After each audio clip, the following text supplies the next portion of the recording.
शिवाजी नगर मानखुर्द की हवा में 40 साल की उपेक्षा का बोझ है। आज 7 दिसंबर 2025 को भी नजारा दशकों पहले जैसा ही है। गलियां इतनी संकरी हैं कि सूरज की रोशनी मुश्किल से अंदर आती है। टूटी सड़कों और लगातार सड़ते हुए माहौल को रोशन करती है। खुले गटर समुदाय से होकर गुजरते हैं। उनका गंदा ठहरा हुआ पानी बीमारी और निराशा का अड्डा बन गया है। कचरे के ढेर सिविक फेलियर के मॉन्यूमेंट्स की तरह खड़े हैं। उनकी बदबू पास के देवनार डंपिंग ग्राउंड से आने वाली तीखी गंध के साथ मिल जाती है।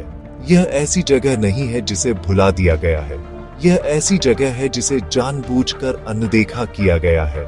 शहर के कचरे और उसके लोगों दोनों के लिए एक डंपिंग ग्राउंड। यहाँ के घर घर नहीं बल्कि भीड़ भरे आश्रय स्थल हैं, एक के ऊपर एक बने हुए।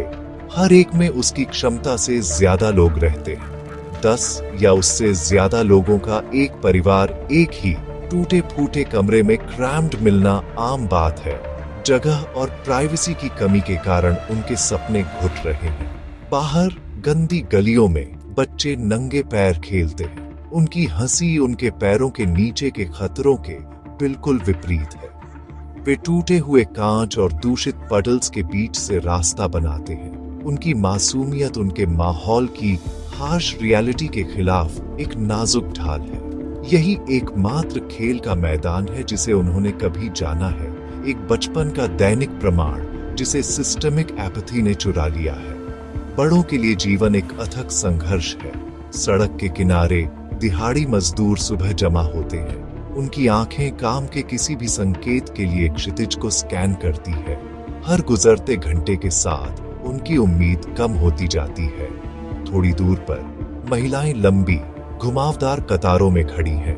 उनके चेहरों पर थकान दिख रही है क्योंकि वे अनाज और तेल के अपने रेशन का इंतजार कर रही हैं। बुजुर्ग जिन्होंने गरीबी के इस चक्र को पीढ़ियों से दोहराते हुए देखा है, एक टूटी बेंच या डिस्कार्डेड क्रेट पर असहाय बैठे हैं। वे 40 सालों के टूटे वादों के साइलेंट विटनेसेस हैं। उनके झुर्रीदार चेहरे मुंबई के इस भूले हुए कोने को परिभाषित करने वाले गहरे अटूट संघर्ष को दर्शाते हैं। बुनियादी ढांचे की कमी इस समुदाय के दिल में एक गहरा घाव है। एक सरकारी कॉलेज खोजें और आपको कोई नहीं मिलेगा।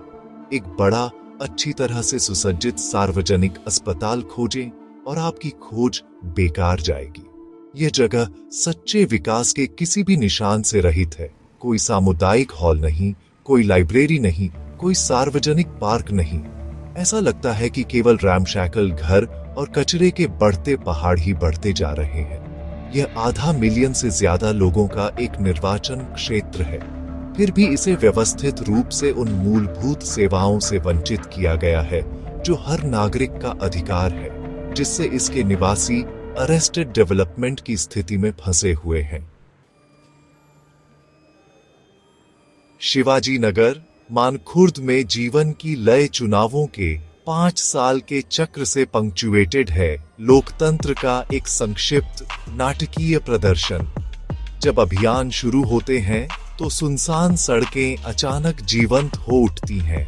कारों के काफिले टूटी गलियों से गुजरते हैं और हवा लाउडस्पीकर से बजने वाले जोशीले भाषणों से भर जाती है। राजनेता जो सालों से अदृश्य थे, अचानक हाथ जोड़े और सधी हुई मुस्कान के साथ दिखाई देते हैं। वे कीचड़ से होकर चलते हैं, उन लोगों से हाथ मिलाते हैं जिन्हें उन्होंने अनदेखा किया है, और एक फोटो अवसर के लिए बच्चों को गोद में लेते हैं। एक नई सुबह का वादा करते हैं जो वे जानते हैं कि कभी नहीं आएगी। वादे हमेशा एक जैसे होते हैं, स्वच्छ पानी, पक्की सड़कें, बेहतर स्कूल और स्वास्थ्य सेवा। ध्यान का यह संक्षिप्त समय दैनिक संघर्ष से एक कार्निवल जैसा डिस्ट्रैक्शन है।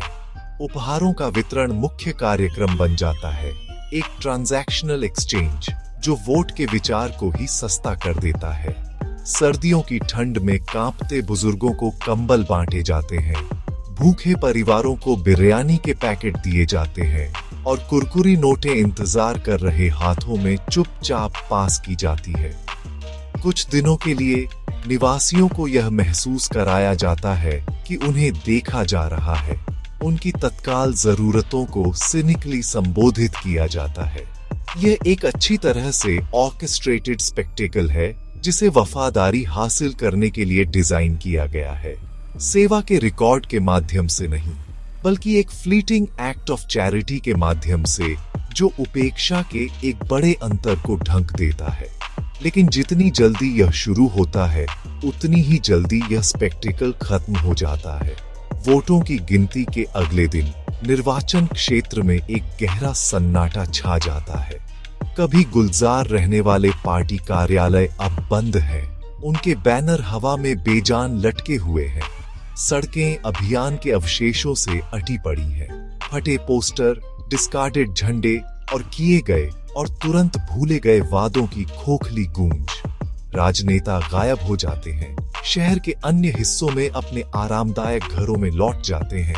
शिवाजी नगर, मानखुर्द के निवासियों को अपनी गंभीर वास्तविकता में लौटने के लिए छोड़ देते हैं।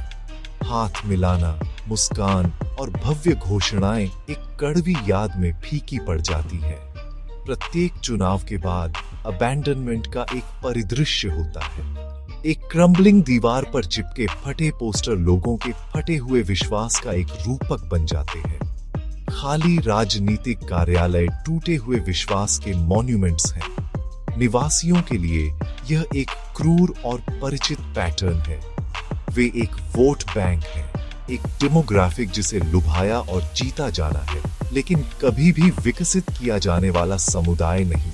उसी विधायक ने इस निर्वाचन क्षेत्र का 4 बार प्रतिनिधित्व किया है, फिर भी समस्याएं और गहरी हुई हैं।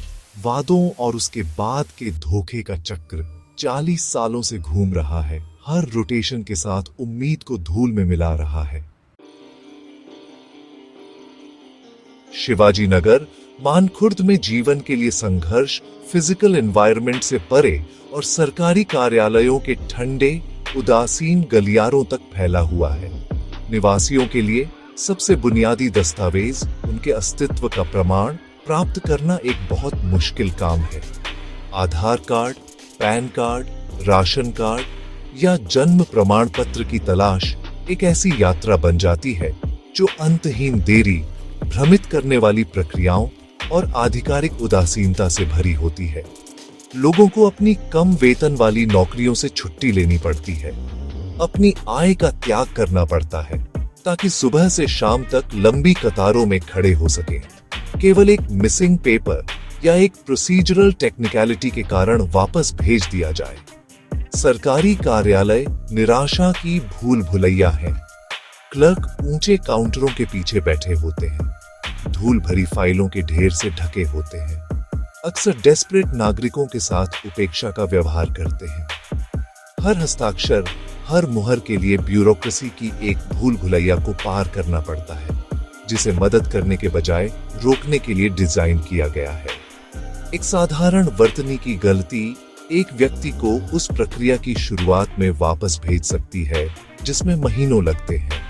अशिक्षितों के लिए यह प्रक्रिया लगभग असंभव है, जिससे वे उन टाउट्स के शोषण के प्रति संवेदनशील हो जाते हैं जो सरकार द्वारा मुफ्त में किए जाने वाले काम के लिए एग्जॉर्बिटेंट फीस लेते हैं। दस्तावेजों के लिए यह दैनिक लड़ाई उनके हाशिए पर होने की लगातार याद दिलाती है। इस नौकरशाही संघर्ष के गहरे परिणाम हैं। वैध जन्म प्रमाण पत्र के बिना एक बच्चा स्कूल में दाखिला नहीं ले सकता।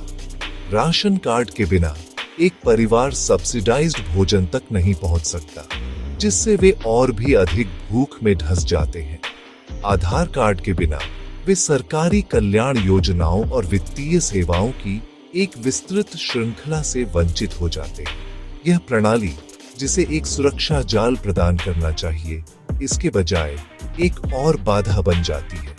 पहले से ही कठिनाइयों से भरे जीवन में चिंता का एक और स्रोत। इन छोटे प्लास्टिक कार्डों और मुहर लगे कागजों के लिए लड़ाई गरिमा के लिए लड़ाई है, एक ऐसे देश के नागरिक के रूप में पहचाने जाने की लड़ाई जिसने उन्हें भुला दिया है। बुनियादी सेवाएं प्रदान करने में यह सिस्टेमिक फेलियर कोई दुर्घटना नहीं है, ये दशकों की संस्थागत उपेक्षा का परिणाम है। शहर के इस हिस्से में राज्य की मशीनरी या तो अनुपस्थित है या डिसफंक्शनल है, जबकि मुंबई का बाकी हिस्सा ग्लोबल सिटी स्टेटस की ओर बढ़ रहा है। शिवाजी नगर मानखुर्द के निवासी पूर्व आधुनिक ब्यूरोक्रेसी से जूझ रहे हैं। उनका जीवन अनिश्चितता की स्थिति में निलंबित है। उनका भविष्य एक मिसिंग डॉक्यूमेंट या एक अधिकारी की सनक द्वारा बंधक बना हुआ है। एक निष्ठुर प्रणाली के खिलाफ यह अथक संघर्ष उनकी ऊर्जा, संसाधनों और सबसे महत्वपूर्ण बात, एक निष्पक्ष और न्यायपूर्ण अस्तित्व की उनकी उम्मीद को खत्म कर देता है। जैसे जैसे 2025 खत्म हो रहा है, शिवाजी नगर मानखुर्द के निवासियों पर एक नया खतरा मंडरा रहा है, जो उनके पहले से ही अनिश्चित अस्तित्व पर एक गहरा साया डाल रहा है। बृहन मुंबई महानगर पालिका ने 18 स्लम कॉलोनियों को रीडेवलपमेंट के लिए चिन्हित किया है। एक योजना जिसे समाधान के रूप में प्रस्तुत किया जा रहा है, लेकिन इसे विस्थापन के एक और रूप के रूप में देखा जा रहा है। इस रीडेवलपमेंट के लिए निवासियों की सहमति की आवश्यकता नहीं है, जिससे यह डर बढ़ रहा है कि उन्हें जबरन छोटे वर्टिकल स्लम टावरों में ले जाया जाएगा, जिससे उनके सामुदायिक संबंध टूट जाएंगे और उनकी इनफॉर्मल इकोनॉमीज नष्ट हो जाएंगी। विस्थापन का ऐतिहासिक संदर्भ, जो इस क्षेत्र की बहुत नींव है, इस नई योजना को एक अंतिम विनाशकारी झटका जैसा महसूस कराता है। यह क्षेत्र शहर के विस्थापित लोगों के लिए एक और रिसेप्टेकल बनने वाला है। धारावी रीडेवलपमेंट प्रोजेक्ट से हजारों परिवारों को यहां स्थानांतरित करने की उम्मीद है, जिससे मुंबई की अवांछित आबादी के लिए इस पूर्वी वार्ड को एक होल्डिंग पेन के रूप में उपयोग करने का चक्र जारी रहेगा। इससे पहले से ही नॉन एग्जिस्टेंट इंफ्रास्ट्रक्चर पर और दबाव बढ़ेगा, जिससे और अधिक भीड़-भाड़, स्केर्स रिसोर्सेज के लिए और अधिक प्रतिस्पर्धा और जीवन स्तर में और गिरावट आएगी। निवासियों को इतिहास और समुदायों वाले लोगों के रूप में नहीं देखा जाता है, बल्कि उन्हें शहर के विकास के भव्य असमान विजन के लिए मानचित्र पर स्थानांतरित करने के लिए संख्याओं के रूप में देखा जाता है। समुदाय का सामाजिक ताना-बाना भी बिखर रहा है। दशकों की गरीबी, निराशा और अवसरों की कमी ने अपराध और अराजकता के लिए एक उपजाऊ जमीन तैयार की है। यह क्षेत्र ड्रग ट्रैफिकिंग के लिए एक ज्ञात केंद्र बन गया है और संकरी गलियों में असुरक्षा की भावना व्याप्त है। संगठित गिरोहों द्वारा पुलिस पर हाल के हमलों, जिनमें से कुछ पूर्व किशोरों द्वारा बनाए गए थे, सामाजिक व्यवस्था के टूटने को उजागर करते हैं। जब राज्य शिक्षा, नौकरी या बेहतर जीवन का मार्ग प्रदान करने में विफल रहता है, तो यह एक खालीपन पैदा करता है, जिसे अपराध की संस्कृति आसानी से भर देती है। युवा आगे बढ़ने का कोई वैध तरीका न देखकर तेजी से हिंसा और निराशा की दुनिया में खींचे चले जाते हैं। 1985 से 40 साल बीत चुके हैं। इस उपेक्षा के भूगोल में एक पूरी पीढ़ी का जन्म हुआ है और वह बूढ़ी हो गई है। उन्होंने राजनेताओं को आते जाते देखा है, वही भाषण सुने हैं और वही खोखले वादे प्राप्त किए हैं। उन्होंने टूटी सड़कों पर चला है, जहरीली हवा में सांस ली है और उदासीन नौकरशाही से लड़ाई लड़ी है। उनका जीवन रेजिलियंस का एक वसीयतनामा रहा है, लेकिन रेजिलियंस की भी अपनी सीमाएं होती हैं। जैसे जैसे वे भविष्य की ओर देखते हैं, उन्हें विकास का वादा नहीं, बल्कि रीडेवलपमेंट का खतरा दिखाई देता है। समावेश की उम्मीद नहीं, बल्कि उनके बहिष्कार की निरंतरता दिखाई देती है। प्रदूषित हवा में यह सवाल गहराता है, शिवाजी नगर मानखुर्द के लिए लंबी रात कब खत्म होगी?